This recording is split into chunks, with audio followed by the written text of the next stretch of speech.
Sebelum saya membahas tentang sejarah Patah Siwa dan Patah Lima, saya ingin menyampaikan kepada kita semua bahwa kenapa dari beberapa video yang saya buat selalu saja menampilkan sejarah perjalanan suku-suku Israel yang ada di Maluku, dan kenapa tidak menggali dari sudut pandang yang lain. Alasan yang sangat faktual dan konkret adalah bahwa kita tidak bisa lari dari kenyataan bahwasanya perdagangan cengkeh dari abad 10 Masehi sampai abad pertengahan Masehi selalu didominasi oleh suku-suku Israel yang memang ahli dalam perdagangan, dan sejarah membuktikan itu. Cina, Arab, dan Yahudi adalah negara-negara yang memang mendominasi dalam kegiatan perdagangan cengkeh, dan yang paling dominan adalah Yahudi. Di samping itu, orang-orang Cina dan Arab juga di dalamnya ada orang-orang Yahudi atau Israel. Bahkan orang Portugis, Spanyol, Inggris, dan Belanda yang pernah berdagang rempah-rempah juga ada orang Yahudinya.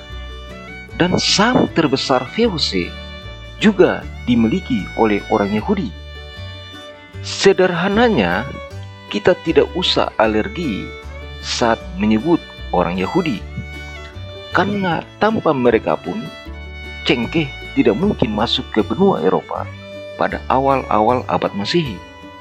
Intinya, sejarah Maluku harus dibedah dari berbagai sudut pandang tanpa melihat latar belakang atau asal-usul suatu bangsa. Sekarang mari kita bedah sejarah singkat tentang Patah Siwa dan Patah Lima dari berbagai sudut pandang yang berbeda, sehingga kita benar-benar memahami landasan terbentuknya Patah Siwa dan Patah Lima. Sejarah Patah Siwa dan Patah Lima telah diceritakan di antara orang-orang Maluku dari jangkauan pemikiran yang lebih luas sampai pada lingkup yang lebih kecil. Bahkan tidak sedikit yang menulis sejarah Patah Siwa dan Patah Lima pada beberapa desa yang sebenarnya sudah mengarah dalam bentuk suatu legenda yang sesungguhnya belum dapat diterima kebenarannya. Untuk membahas lebih lanjut tentang sejarah Patah Siwa dan Patah Lima, maka sebelumnya saya akan membedah lebih awal kata demi kata dari kata patah dan siwa, kemudian dari kata patah dan lima. Hal ini perlu dilakukan agar kita dapat memperoleh gambaran dari suatu landasan sejarah yang benar-benar faktual. Bila kita telusuri, maka sebenarnya orang Maluku, khususnya di wilayah Seram dan Pulau Ambon, tidak harus menyebut Patah Siwa dan Patah Lima, karena sesungguhnya menurut pemahaman saya, penyebutan Patah Siwa dan Patah Lima adalah suatu bentuk penghinaan melalui propaganda yang dilancarkan oleh pihak Belanda untuk menghilangkan sejarah leluhur orang Maluku. Dan Belanda telah berhasil melakukan itu. Dan ini memang merupakan teori kolonialisme yang selalu diterapkan oleh pihak penjajah untuk menguasai suatu daerah jajahan. Kata patah sebenarnya berasal dari bahasa Aramik, yaitu dari kata ta'ata yang secara eksplisit mengandung pengertian menghancurkan atau tidak berbentuk lagi. Dan sebagaimana kita ketahui bahwa bahasa Aramik merupakan bahasa Semitik kuno yang digunakan sekitar tahun 1100 sebelum Masehi.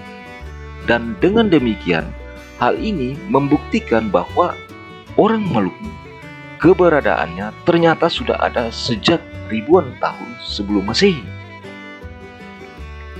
Kata patah sesungguhnya seringkali digunakan oleh orang-orang Maluku pada saat akan melakukan perkelahian dengan orang lain. Dan orang-orang Maluku pada saat akan berkelahi, maka mereka akan mengeluarkan kata-kata ini kepada lawannya. Saya akan kasih patah kamu. Pengertiannya bukan membuat musuh menjadi dua, akan tetapi menjadikan musuh itu hancur.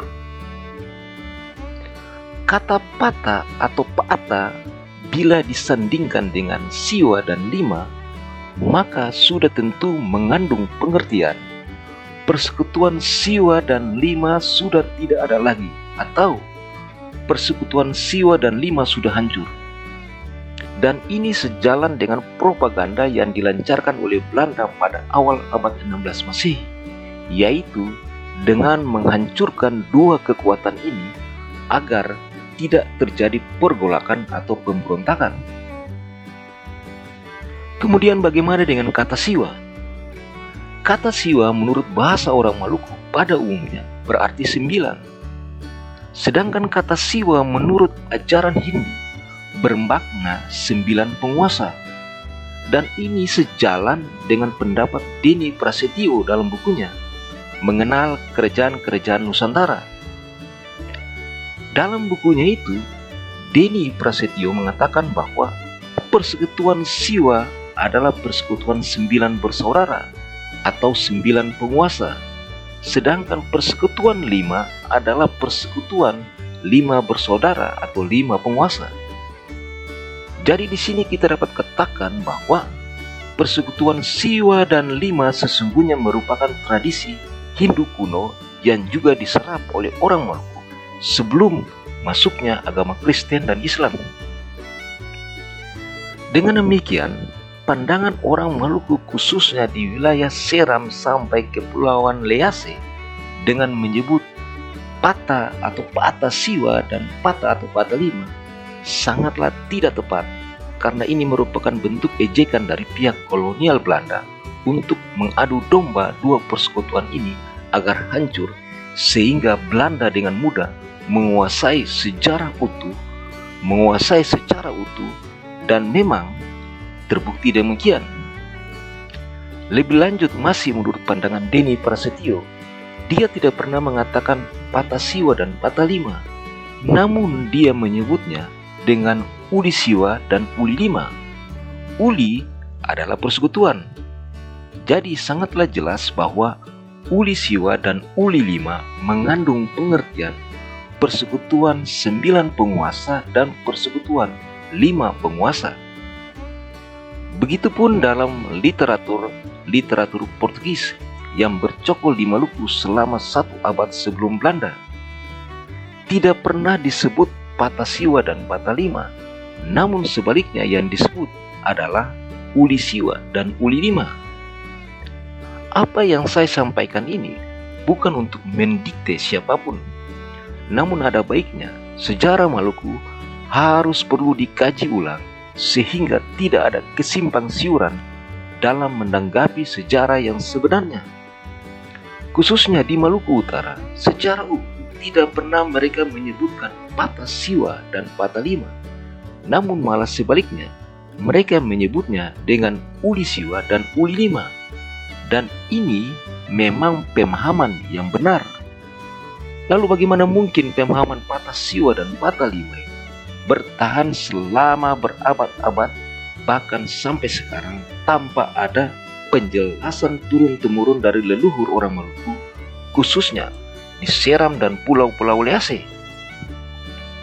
Ini tidak lain karena pihak kolonial Belanda secara sistematis telah menghancurkan tradisi dan budaya orang Maluku dengan tujuan utama, yaitu menguasai Maluku secara keseluruhan.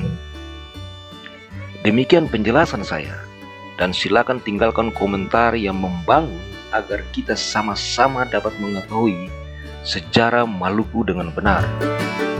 Salam satu gandong.